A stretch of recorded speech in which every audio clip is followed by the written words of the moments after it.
শুধু মুসলিম ঘরে জন্ম নিলে মুসলমানি নয়, মুসলমানি সংবিধানে জীবন গড়তে হয়।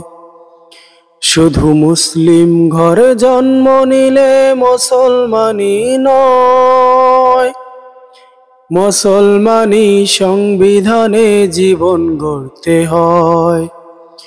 শুধু হজ যাকাত নামাজ রোজা তাসবিহ দানায় আল্লাহ খোঁজা মুসলমানি নয়। যদি দ্বীনের পথে অবিচল থেকে ঈমানের সাথে মরণ না হয়, যদি মুসলিম ঘরে জন্ম নিলে মুসলমানি হতো, তবে বনি আদমের সন্তান সবে জান্নাতে যেত। যদি নামে মানে যাতে টানে মুসলমানি হতো, তবে থাকতো কোরআন জীবন বিধান সহজ নাহি হতো।